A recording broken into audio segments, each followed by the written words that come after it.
उरळ police ठाण्याच्या हद्दीतील कंचनपूर मांजरी शिवारात रात्री गस्तीवर असणाऱ्या पोलिसांच्या वाहनावर फायरिंग करणाऱ्या 5 हल्लेखोरांना रविवारी पहाटे अटक करण्यात आली। आरोपींकडून शस्त्र व गुन्ह्यात वापरलेल्या 2 मोटरसायकली जप्त करण्यात आल्याची माहिती रविवारी पत्रकार परिषदेत जिल्हा पोलीस अधीक्षक बच्चन सिंग यांनी दिली। पोलिसांवरील हल्ल्याप्रकरणी अटक करण्यात आलेल्या आरोपींमध्ये अश्विन गणेश मुंडे वय 21 वर्ष, भावेश उर्फ अर्जुन रवींद्र मुंडाले वय 19 वर्ष, अविनाश भीमराव मुंडाले वय 26 वर्ष, योगेश रामराव मुंडाले वय 26 वर्ष, सर्व राहणार नखेगाव, तसेच सागर ज्ञानेश्वर चौके वय 25 वर्ष, राहणार नेरधामणा या 5 जणांचा आरोपींमध्ये समावेश आहे। उरळ पोलीस ठाण्याअंतर्गत येणाऱ्या कंचनपूर मांजरी ते हातरुण परिसरात 30 डिसेंबर 2023च्या रात्री गस्तीवर असणाऱ्या पोलिसांना या मार्गावर 2 मोटरसायकलींवर काही संशयित व्यक्ती फिरत असल्याचे निदर्शनास आले। पोलिसांनी दोन्ही मोटरसायकलचा पाठलाग करण्याचा प्रयत्न केला असता हल्लेखोरांनी पोलिसांच्या वाहनावर ताबडतोब फायरिंग केली। तसेच अंधाराचा फायदा घेऊन हल्लेखोर पसार झाले। पोलिसांच्या वाहनावर फायरिंग झाल्याच्या घटनेमुळे जिल्हाभरात खळबळ उडाली होती।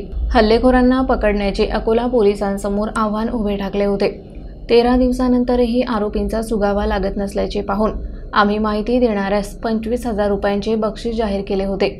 अखेर रविवारी पहाटे नखेगाव येथून 5ही हल्लेखोरांच्या मुसक्या आवळण्यात यश आल्याची माहिती जिल्हा पोलीस अधीक्षक बच्चन सिंग यांनी दिली।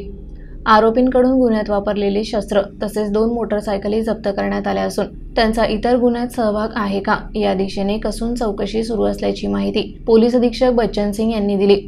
पत्रकार परिषदेला अपर पोलीस अधीक्षक अभय डोंगरे, बाळापूर येथील उपविभागीय पोलीस अधिकारी गोकुळ राज, LCB प्रमुख शंकर शेडके आदी उपस्थित होते।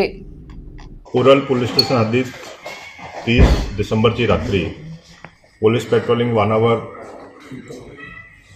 हल्ला करण्यात आला होता।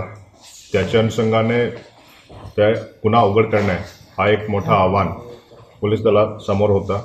याच्याबद्दल काल रोजी आम्ही घटनास्थळी भेट देऊन गुन्ह्याचा विस्तृत आढावा घेतला आणि जे काही प्रयास सुरू आहे त्यांना एक निश्चित डायरेक्शन दिली।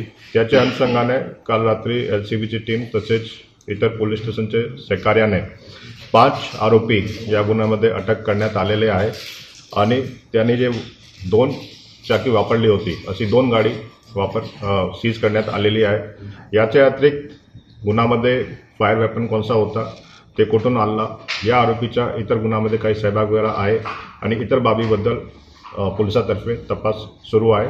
तसेच या गुन्ह्यामध्ये 307 कलमची वाढ करण्यात आलेली आहे आणि पोलिसांवर कोणत्याही प्रकारचे हल्ले याची केली जाणार नाही असं आमच्यातर्फे सर्वांना आव्हान आहे।